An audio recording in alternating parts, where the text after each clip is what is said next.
Freedom physically refined rice bran oil cholesterol ని శుభ్రం చేసేందుకు ప్రతిరోజు వాడండి ఫ్రీడమ్ రైస్ బ్రాన్ ఆయిల్. నమస్తే, నేను Keshav. Welcome to Suman TV. ఆంధ్రప్రదేశ్లో ఎన్నికల వేళ ఒక చట్టం చుట్టూ చర్చ నడుస్తుంది. అదే ల్యాండ్ టైటిలింగ్ యాక్ట్.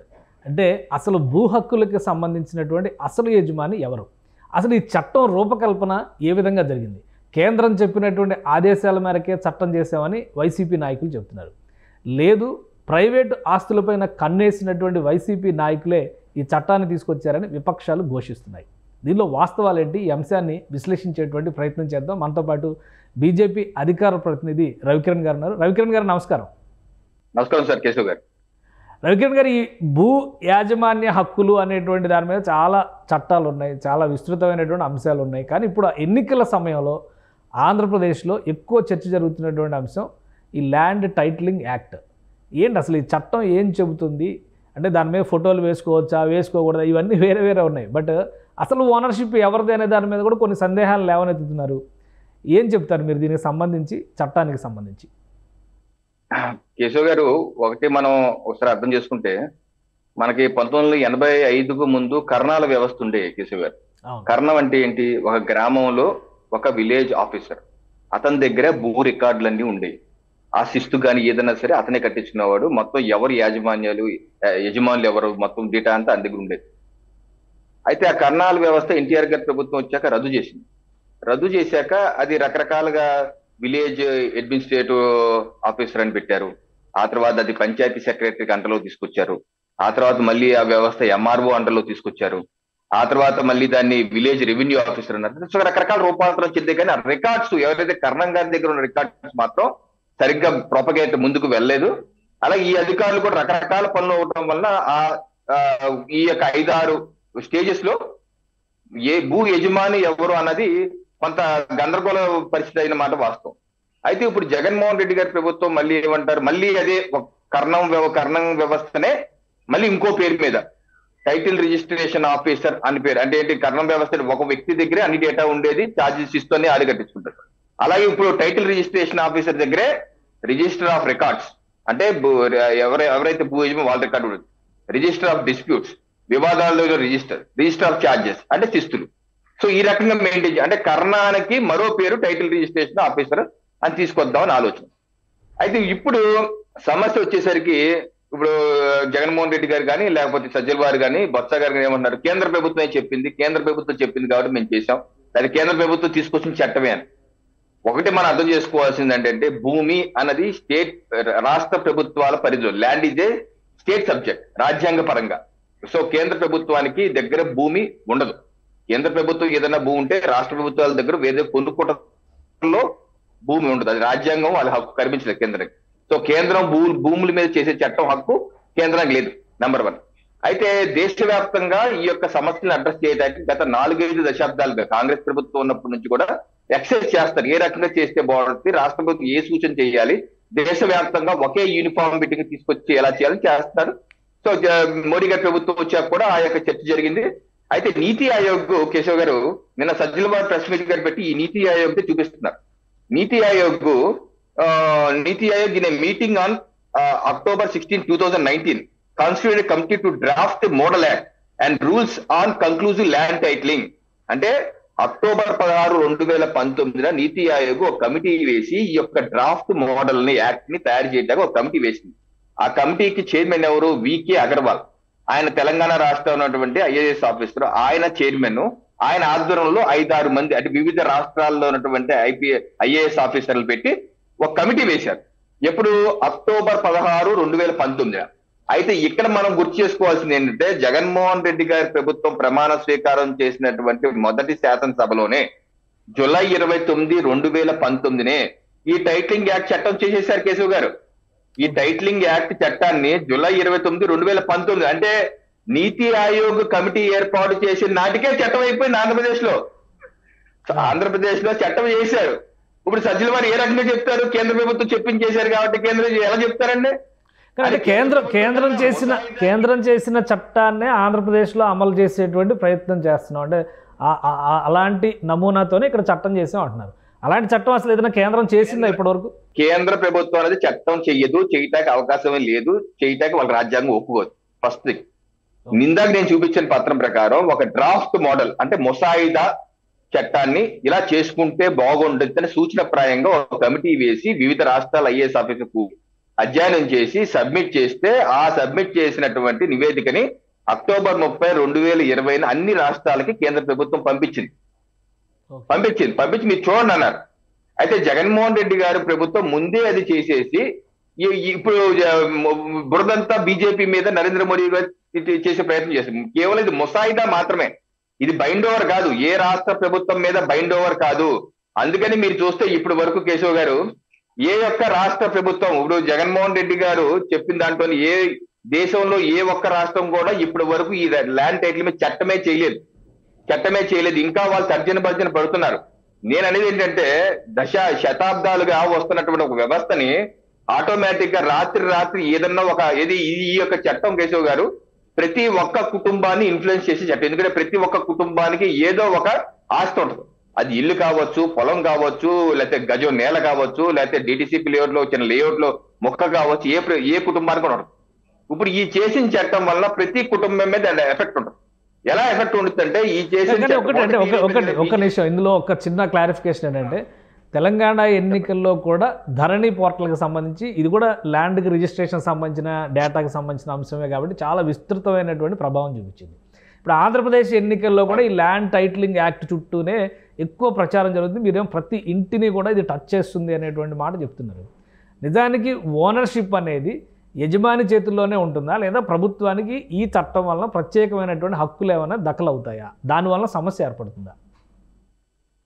ఈ చట్టం వల్ల నేరుగా అయితే ప్రభుత్వానికి దఖలవుతుంది, కాకపోతే ఇండైరెక్ట్ గా సమస్యలు ఈ చట్టంలో చదివితాయా కానీ అర్థం కాలేదు. ఇప్పుడు ఈ చట్టం చూస్తే ఇప్పుడు కేంద్ర ప్రభుత్వం ఇచ్చిన ముసాయిదా వేరే రకంగా ఉంది. వీళ్ళు చేసిన చట్టమే కాదు, జీవో కూడా ఇచ్చేసారు. అక్టోబర్ 30, 2020 జీవో ఇచ్చారు, గెజెట్ నోటిఫికేషన్ కూడా ఇచ్చేసారు. చూడండి 15/11/2020 సాక్షి పేపర్ లోనే ఈ యొక్క చట్టం అమల్లోకి వచ్చేసిందని చెప్పి జగన్మోహన్ రెడ్డి గారి ప్రభుత్వం చెప్పింది. తీరా కోర్టుకి వెళ్తే అబ్బాయి అలా కాదు, మేమే అమలు చేయట్లేదు, అమలు చేయం మేము అని చెప్పేసి ఆగిపోయారు. ఇప్పుడు ఇక్కడ స్థూలంగా ఈ చట్టంలో ఉన్న సమస్య మీకు మీ ద్వారా వీక్షకులు చెప్తాను. ఇప్పుడు గతంలో నేను చెప్పాను కర్ణం వ్యవస్థ అని. కర్ణం గారి చేతిలో అన్ని ఉండేది, ఆయన యొక్క కొన్ని అది అహంకారపూరితం ఆటోక్రసీ అయిపోయిందని చెప్పేసి మార్చడం జరిగింది. ఇప్పుడు అలా విధంగానే టైటిల్ రిజిస్ట్రేషన్ ఆఫీసర్ అని చెప్పి ఒక ఆఫీసర్ ని నియామకం చేసి ఇప్పుడు ఆ టైటిల్ రిజిస్ట్రేషన్ ఆఫీసరు అతనున్న డేటా తీసుకొని ఒక నోటిఫికేషన్ ఇస్తాడు. ఇదిగో ఫలానా ల్యాండ్ నెంబర్ 21 రవికిరణ్ది అని చెప్పేసి. ఇప్పుడు నేను అది రవికిరణ్ది కాదు, ఒకవేళ కేశవ్ గారిది అనుకోండి, కేశవ్ గారు వచ్చి ఆ నోటిఫికేషన్ టిఆర్ఓ దగ్గరికి వచ్చి కాదంటే రవికిరణ్ కాదు అది కేశవ్ గారి నాది అని చెప్పాలి. ఒకవేళ చెప్పలేదనుకోండి 2 ఏళ్ళ టైం పీరియడ్ తర్వాత అది రవికిరణ్ అయిపోతుంది. ఇంకా మీ చేతకి ఉండదు. ఇంకా ఉదాహరణకి మీరు కనుక హైదరాబాద్ నుంచి మీకు సమాచారం మీకు రాదు, ఎందుకంటే ఆ డేటా ఆ డాక్యుమెంట్ లో మీ అడ్రస్ వేరే అడ్రస్ ఉంటుంది, మీ ఫోన్ నెంబర్ వేరే ఏదో మీది మారిపోయి ఉంటుంది, మీకు సమాచారం రాదు. మీకు రాకుండా నేను చేస్తాను కూడా, చేస్తే ఇంకా ఆ స్థలం నాది అయిపోతుంది. 2 ఏళ్ళు అయిన మీకు కోర్టుకు కూడా వెళ్తాలేదు. ఇది మేజర్ ప్రాబ్లం, కోర్టుకు కూడా వెళ్తాలేదు. ఒక సమస్య. రెండో సమస్య ఏంటి, ఒకవేళ కానీ నేనేమన్నా సమాచారం తెలుసో తెలియకో తప్పుడు సమాచారం ఇచ్చాను. ఉదాహరణకి మా తాత నాకు ఆస్తిస్తాడు, అది ఇప్పుడు అది కరెక్ట్ ఆస్తి అనుకుంటాను, అది రేపు ఎంక్వైరీ నేను టీఆర్ఓకి ఇస్తాను, రేపు అది ఎంక్వైరీలో తప్పని తేలింది అనుకోండి, నా మీద జైలు శిక్ష, 6 నెలలు జైలు శిక్ష. ఉదాహరణకి రాజశేఖర రెడ్డి గారు ఇడుపులు పాయ ఉంది, ఆయన వాళ్ళ తాత ఇచ్చిన కరెక్ట్ అనుకున్నాను కాదని చెప్పి ఆయన సబ్మిట్ చేశారు. సబ్మిట్ చేసి ఆయన జైలు పడతారు. అలాగే ఒక క్లాజ్ పెట్టారు, అటువంటి క్లాజు. అలాగే ఆ టీఆర్ఓకి చట్టపరంగా ఇమ్యూనిటీ, అతని మీద ఏ రకమైన చర్యలు ఎవరు తీసుకుంటారు లేదు, అతను చెప్పింది వేదం. అలాగే ఎవరన్నా ఏదన్నా నా మీద కోపం ఉందనుకోండి, మీకు నా మీద కోపం ఉంది, ఒక డిస్ప్యూట్ మీరు తీసుకుని ఒక లెటర్ ఇస్తారు టీఆర్ఓకి, ఫలానా ఇల్లు ఉంది వెళ్ళా ఉంది రవికిరణ్కి, ఆ ల్యాండ్ నాదో లెటర్ ఇచ్చారనుకోండి, వెంటనే టీఆర్ఓ వెళ్ళిపోయి రిజిస్టర్ ఆఫ్ డిస్ప్యూట్ రాసేస్తారు. రాశారనుకోండి, ఇంకా నా ఇల్లు మీద మార్గేజ్ చేయటానికి ఉండదు, అమ్మటాకు ఉండదు, లీజ్ ఇవ్వటాకు ఉండదు, ఏముండదు. డిస్ప్యూట్ లెటర్ మిమ్మల్ని కాలేసుకోవాలి, కేశవ్ గారు ఏదో రకంగా డబ్బులు తీసుకొని లెటర్ వాపస్ తీసుకోండి అని. ఇప్పుడు ఎలా ఉంటుందంటే ఈ టీఆర్ఓ వ్యవస్థతో అధికార పార్టీ వాళ్ళు నాయకులు, ఇప్పుడు మనం చూస్తున్నాం ఒక ఎస్ఎస్సీఏ రిక్రూట్మెంట్ కి ఒక ఎమ్మెల్యే దగ్గర 5 లక్షలు 10 లక్షలు సమర్పించుకుంటున్నారు, లేకపోతే లెటర్లు ఇస్తున్నారు, రికమెండేషన్ లెటర్ ఏమని. అలాగే టీఆర్ఓ రిక్రూట్మెంట్ కూడా రేపు ఎమ్మెల్యేకి ఎంపీలకి పాడుకుంటారు, 20 లక్షలకు 30 లక్షలు ₹1 కోటి పాడుకొని ఆల్లీలు కొమ్మక్కయ్యి మొత్తం అందరి దగ్గర డబ్బులు వసూలు చేసే పెద్ద అవినీతి వ్యవస్థ తయారైపోతుంది. అదొక టీఆర్ఓ వచ్చింది. మళ్ళీ దాని కోర్టుకు వెళ్ళలేం. మరి పై వ్యవస్థ ఏం పెట్టారు? జిల్లా స్థాయిలో అపిలేట్ ఆఫీసర్ పెట్టారు. కోర్టుకు వెళ్తాం లేదండి, అపిలేట్ ఆఫీసర్ పెట్టారు. అపిలేట్ ఆఫీసర్ ముసాయిదాలోనైతే జడ్జిని పెట్టమన్నారు. ఇది డిస్ట్రిక్ట్ జడ్జి పై స్థాయి పెట్టమన్నారు. కానీ వీళ్ళు ఎవరు పెడుతున్నారు? మళ్ళీ ఇంకో రెవెన్యూ అధికారిని పెడుతున్నారు, జాయింట్ కలెక్టర్ని. అంటే రెవెన్యూ అధికారులు ఇద్దరు కుమ్మకై అసలే మన రెవెన్యూ వ్యవస్థ అవినీతి వ్యవస్థను ముఖ్యమంత్రి జగన్మోహన్ రెడ్డి చెప్పారు. అందుకనే సచివాలయ వ్యవస్థ తీసుకొచ్చాడు. ఎందుకని సచివాలయ వ్యవస్థ? వీళ్ళంతా అవినీతి పనులు సరిగ్గా చేయట్లేదు కాబట్టి ప్యారల్ వ్యవస్థ తీసుకొచ్చారు కదా. మళ్ళీ ఇంకో రెవెన్యూ వ్యవస్థ. ఆ జాయింట్ కలెక్టర్ కి సిపిసి 1908 అంటే కోర్టు ప్రొసీడింగ్స్ ఫాలో అవ్వనవసరం లేదని చెప్పి చట్టంలో చెప్పారు. పైకి పెచ్చు అతను ఇచ్చే ఆర్డర్స్ మాత్రం కోర్టుకు సమానం. అంటే అతని ఇష్ట ప్రకారం జడ్జిమెంట్ ఇవ్వచ్చు. Principle of natural justice. అతను ఇచ్చిన ప్యారలల్ గా న్యాయ వ్యవస్థకు కూడా సంబంధం లేకుండా ఏర్పాటు అవుతున్నటువంటి వ్యవస్థ అయ్యేటువంటి ప్రమాదం ఉంది ఇందులో. ప్యారలల్ గా ఇంకో పెద్ద ప్రాబ్లం, ఆ అపిలేట్ అథారిటీ ఇచ్చినటువంటి జడ్జిమెంట్ ని కేవలం 30 రోజుల్లోనే హైకోర్టులో అపీల్ చేయాలి. అపీల్ కూడా కాదు, రివిజనే. ముసాయిదాలో ఏముంది? అపీల్ అంటే రివిజన్ కి అపీల్ కి నక్కకి నాగలోకానికి కొంత తేడా ఉంది. అపీల్ అంటే మొదటి నుంచి మొత్తం అంటే వింటారు. రివిజన్ అంటే పైన అధికారులు ఏమి ఇచ్చారని చూస్తారు అంతే. అలా చూసే అధికారం మాత్రమే ఉంది కానీ మొత్తం చర్చించే అధికారం లేదు. సో ఇది పూర్తిగా ఒక పారదర్శకత లేనటువంటి ఒక పెద్ద, అంటే కొండనాలికి ముందేస్తే ఉన్ననాలికి ఊడిందని ఒక దెయ్యాన్ని కంట్రోల్ చేయడానికి ఒక బ్రహ్మరాక్షసిని తీసుకొచ్చారట. ఆ రకంగా తయారైంది. కేంద్ర ప్రభుత్వం ఇచ్చిన ముసాయిదా అంటే సూచన, ఆ ముసాయిదాలో చెప్పిన అంశాలు వేరు, వీళ్ళు చేస్తున్న అంశాలు వేరు. పైపెచ్చు మోదీ గారి పేరు వాడుకుంటారు. సో ఇది పూర్తిగా లోపభూషి. ఏ రకంగా 3 రాజధానుల చట్టాన్ని వెనక్కి తీసుకుందో జగన్మోహన్ రెడ్డి గారి ప్రభుత్వం, అలాగే ఈ చట్టాన్ని కూడా పూర్తిగా వెనక్కి తీసుకోవాలి. ఓకే, మార్పులు కావాలి, పారదర్శక విధానం కావాలి, కానీ ఈ పద్ధతిలో కాదు. ఇప్పుడు కర్ణాల వ్యవస్థ అండి కేశవ్ గారు, అది కొన్ని తరతరాలుగా వాళ్ళు మెయింటైన్ చేసుకుంటూ రికార్డ్ అంతా అలా ఉంచారు. గత 40 సంవత్సరాలుగా అస్తవ్యస్తం అయ్యింది. ఈ టిఆర్ఓ వ్యవస్థ బాటమ్ అప్ అప్రోచ్, అంటే కింద మన దగ్గర నుంచి వ్యవస్థ తీసుకొని రికార్డ్ బిల్డప్ చేయాలి. దీనిలో ఎంత ఇబ్బందులు ఉంటాయండి, ఎన్ని ఇబ్బందులు గురవుతాయి. ఇది 1 సంవత్సరంతో 2 సంవత్సరం అయ్యేది కాదండి, ఒక 10-20 ఏళ్ళు పడతాయి. ఇది సిస్టమేటిక్ గా ప్రొసీజర్ ప్రకారంగా కింద నుంచి బిల్డప్ రావాలి. కానీ భయభ్రాంతులు గురి చేసే విధంగా, ప్రజలకి శిక్షలు వేసే విధంగా, అధికారులకు పూర్తి రక్షణ, విచ్చలవిడితనం ఇప్పటికే చూడండి అధికారులు ఏ రకంగా. ఇప్పుడు ఒక ఉదాహరణ చెప్తాను. సీఎంఓ కార్యాలయంలోనే లాగిన్ పాస్వర్డ్లు మాయమైపోయాయి. దాని మీద కేసు వేసింది సీఎంఓ కార్యాలయం. అంటే సీఎంఓ కార్యాలయంలోనే భద్రత లేవో లాగిన్ పాస్వర్డ్లకి, రేపు టీఆర్ఓ వ్యవస్థలో లెక్క అండి. ఆ రిక్రూట్మెంట్ ప్రాసెస్ కూడా ఎంత లోపభూయిష్టమో. అపిలేట్ అథారిటీ వాళ్ళు ఇష్టం వచ్చిన రాష్ట్ర ప్రభుత్వం నియమించుకోవచ్చు, నచ్చకపోతే వెంటనే తీసేయచ్చు. అంటే ఏంటి? రాష్ట్ర ప్రభుత్వం చెప్పినట్టే వినాలి, వినకపోతే నెక్స్ట్ డే ట్రాన్స్ఫర్. ఈ రోజు మనం చూస్తున్నాం కలెక్టర్ వ్యవస్థ కానీ ఏదైనా కానీ, వినకపోతే ట్రాన్స్ఫర్. అలాగా అధికార వ్యవస్థ ఈ వ్యవస్థలో కుయ్యుడైపోతే ప్రజలకి తిప్పలు. ఏది? మండలంలో ఒక టీఆర్ఓ కార్యాలయం పెడితే మండలంలో మనందరం కలిసి రోజు వెళ్ళి టీఆర్ఓ ఆఫీస్ దగ్గర లైన్ లో క్యూలో ఉంచోవాలి. మండలంకి ఎన్ని గ్రామాలు ఉన్నాయి, ఎంతమంది జనాభా ఉన్నారు? ఒక మండలం, మాకు కరప్ మండలం ఉంది, చాలా పెద్ద మండలం. ఎన్ని లోపభూయిష్టమైంది. ఒకటంటే ఎన్నికల సందర్భంలో విపక్షాలు చేస్తున్నటువంటి రాద్ధాంతం మాత్రమే ఇదంతా. ఈ చట్టం అమల్లోకి అంటే 2002 నుంచి కూడా అమలు ప్రయత్నాలు జరుగుతున్నాయి. అమల్లోకి వచ్చిన తర్వాత ఎలాంటి ఇబ్బందులు ఎదురవ్వలేదు. కేవలం ఎన్నికల ప్రచారంలో భాగంగానే ఈ విపక్ష కూటమి, ముఖ్యంగా మీ కూటమి చేస్తున్నటువంటి తప్పుడు ప్రచారం ఇది అంటే సమాధానం ఏంటి సార్? ఇప్పుడు ఈ చట్టం గురించి శాసనసభలో చర్చ జరిగినప్పుడు కూడా ప్రతిపక్ష పార్టీ నాయకుడిగా అచ్చెన్నాయుడు గారు కూడా వద్దని చెప్పారు. అప్పుడు ధర్మాన కృష్ణదాస్ గారు కూడా ఉన్నారు, ఆయన మంత్రి, రెవెన్యూ మంత్రి ధర్మాన కృష్ణదాస్ గారు. ఇప్పుడు ఆయన బ్రదర్, ఆయన ఉన్నప్పుడు కూడా చెప్పారు, మీరు ఏదో రాంగా లేదు చేస్తున్నారు, ఇది తప్పు, ఇది దశాబ్దాలుగా ఉన్నటువంటి విధానం, ఇది కూలంకషంగా చర్చించాలని వినలేదు. వినకుండా ఒంటెద్దు పోకరుగా పోయి ఇప్పుడు దీన్ని అమలు కూడా చేశారు. నవంబర్ 15, 2023 అమలు కూడా ఇచ్చేసామని చెప్పేసి గెజిట్ నోటిఫికేషన్ జీవో నెంబరు మీకు చూపిస్తాను. అక్టోబర్ 31 అమల్లోకి తెస్తున్న జీవో నెంబర్ 512 జీవో నెంబర్ కూడా ఇచ్చేసారండి. ఇచ్చేసిన తర్వాత కోర్టుకి వెళ్ళి ప్రజా సంఘాలు, లాయర్లందరూ దీని మీద పోరాటం చేశారు. కోర్టుకి, హైకోర్టులో పిల్లేశారు. అప్పుడు రాష్ట్ర ప్రభుత్వం హైకోర్టుకు వచ్చి, అబ్బాయి మేము ఇంకా అమలు చేయట్లేదు, జస్ట్ ఉన్న గెజిట్ నోటిఫికేషన్ ఇచ్చామంటే ఇంకా మేము నోటిఫికేషన్ అప్పుడే అమలు చేయమన్నారు. ఆ తర్వాత ఇది జనవరిలో, మళ్ళీ ఫిబ్రవరిలోకి రాష్ట్ర ప్రభుత్వం కోర్టుకు వచ్చి దేశం మొత్తం అమలు చేసే వరకు మేము అమలు చేయము, మేము మాత్రం ఎఫిడవిట్ ఇస్తామని చెప్పి అప్పుడు ఆగారు. అంటే రాష్ట్ర ప్రభుత్వం అన్ని చేశాక చేతులు కాలేక ఆకులు పట్టినట్టు ప్రజా సంఘాలు, లాయర్లు, ప్రతిపక్ష పార్టీలు ఒత్తిడి చేస్తేనే ఆగారు తప్పితే వారి కాదు. సో వారి యొక్క ఉద్దేశాలు దురుద్దేశపూరితం, ఈ చట్టం లోపభూయిష్టం, వెంటనే దాన్ని వెనక్కి తీసుకోవాలి అని చెప్పేసి మా యొక్క డిమాండ్. కేశవ్ గారు, కానీ ఒకటి అంటే చట్టం వెనక్కి తీసుకోవాలనే పాయింట్ కరెక్టే, కానీ మీరు చెప్తున్నట్టుగా ఒకవేళ ఒకరి ఆస్తిని మరొకరు క్లెయిమ్ చేసేటువంటి పరిస్థితి ఉంటే కనుక కేవలం ఈ చట్ట పరిధిలోనే న్యాయ సమీక్ష అనేది జరుగుతుందా? కోర్టులు ఆశ్రయించడానికి కానీ పోలీస్ స్టేషన్కి వెళ్తే కానీ ఈ చట్టంతో సంబంధం లేకుండా క్లెయిమ్ ఒకవేళ రాంగ్ క్లెయిమ్ అనేది ప్రూవ్ చేసేటువంటి అవకాశాలు వేరే మార్గాలు ఏమి లేవా?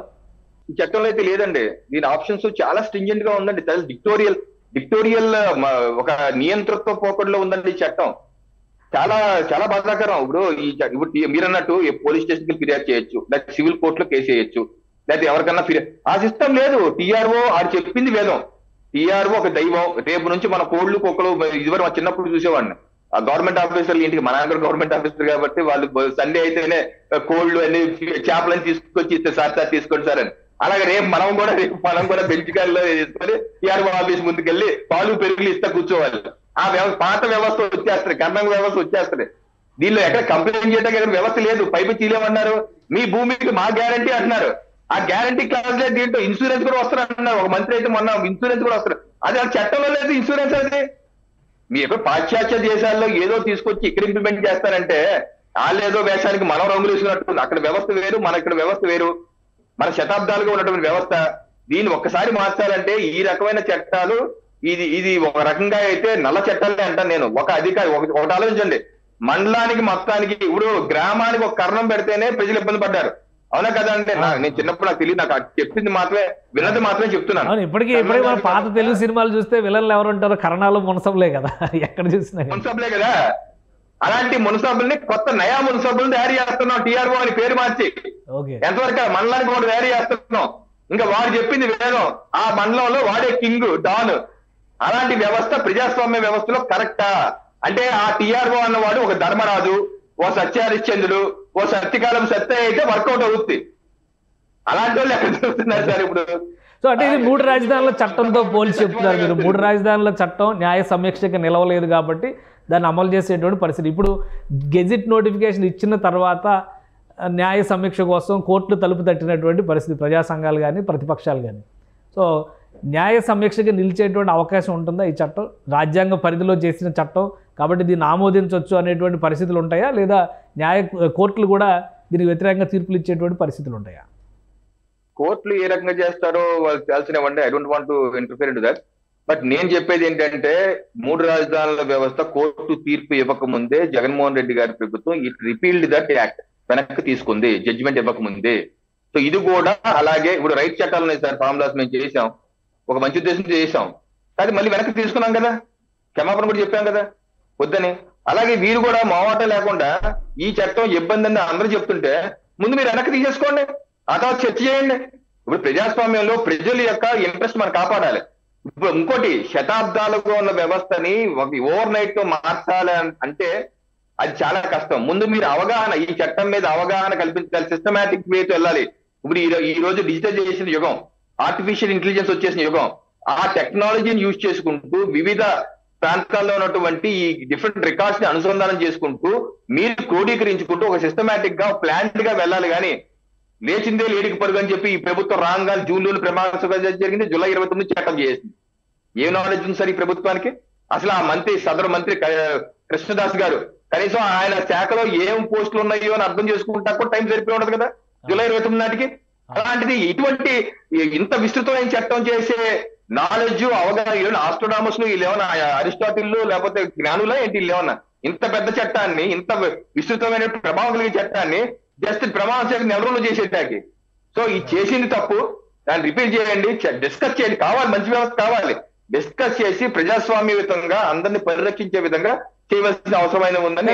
ఒకటి ఇప్పుడు ప్రభుత్వం ఇప్పుడు ఆల్రెడీ ప్యారలైజ్ అయి ఉంది, ఎలక్షన్ కోడ్ ఉంది కాబట్టి ఇక్కడ నిర్ణయాలు తీసుకునేటువంటి పరిస్థితి లేదు. ఇది ఎన్నికల ప్రచారం కోసం చేస్తున్నటువంటి రాద్ధాంతం తప్పితే మరొకటి కాదు అంటే ఏం చెప్పొచ్చు సార్? ప్రభుత్వం యొక్క తప్పులు ఎత్తి చూపటం ప్రతిపక్ష నాయకులుగా మా యొక్క బాధ్యత. ఈ చట్టం యొక్క దుష్ప్రభావాలు మేము ప్రజలకు చెప్తున్నాము, చెప్పవలసిన బాధ్యత ప్రతిపక్షాలుగా మా మీద ఉన్నది.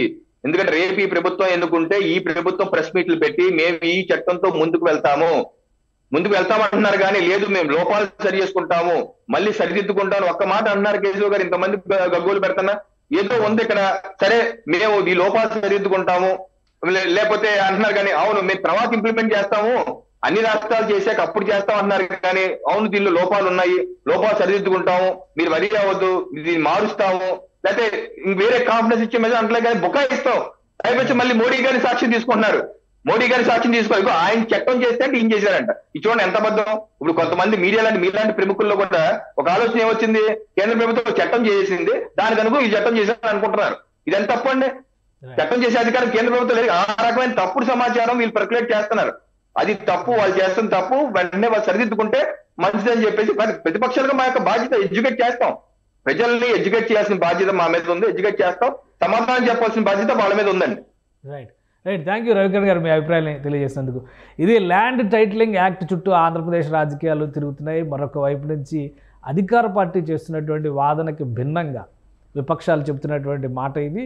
అలానే కేంద్ర ప్రభుత్వం ఎలాంటి చట్టం చేసేటువంటి హక్కులు లేవు, ల్యాండ్ అనేది కంప్లీట్గా రాష్ట్ర సబ్జెక్ట్ అయినప్పటికీ కూడా కేంద్ర ప్రభుత్వం పైన నెపం నెట్టేటువంటి ఎత్తుగడ వైసీపీ నాయకులు వేస్తున్నారు. కాబట్టి ఎన్నికల సమయంలో ఓటర్లు అప్రమత్తంగా ఉండాలి. ఈ టైటిల్ యాక్ట్ కనుక అమల్లోకి వస్తే ఇబ్బంది పడేటువంటి పరిస్థితులే ఎక్కువ ఉన్నాయనేటువంటి వాదనని బీజేపీ నాయకులు కూడా చేస్తున్నారు. కాబట్టి ఈ నిర్ణయం పైన ముఖ్యంగా ఈ చట్టం విషయంలో రాష్ట్ర ప్రభుత్వం తరపున ఒక నిర్ణయం తీసుకునేటువంటి పరిస్థితి ఉందా, లేదా ప్రస్తుతం అధికారంలో ఉన్నటువంటి వైఎస్ఆర్సీపీ తరపున ఒక నిర్ణయం చెప్పేటువంటి పరిస్థితులు ఉన్నాయా లేదా అనేది ఇప్పుడు ఆసక్తికరంగా మారుతుంది. అయితే కూటమి ప్రభుత్వం ఏర్పడితే మాత్రం ఈ చట్టాన్ని రద్దు చేస్తామంటూ మేనిఫెస్టోలోనే కూటమి పెట్టడం ఇప్పుడు ఆసక్తికరంగా మారింది. ల్యాండ్ టైటిలింగ్ యాక్ట్ వలన నిజంగానే సామాన్య ప్రజలు ఇబ్బంది పడేటువంటి పరిస్థితులు ఉంటే కనుక ఖచ్చితంగా దీన్ని సమీక్షించాల్సినటువంటి అవసరం ఉందనేది బీజేపీ నాయకులు రవికిరణ్ చెప్తున్నటువంటి మాట. ఇది special discussion. Keep watching. Suman టీవీలో మీ పర్సనల్ అండ్ బిజినెస్ ప్రమోషన్స్ కోసం కింది నెంబర్కి కాంటాక్ట్ చేయండి.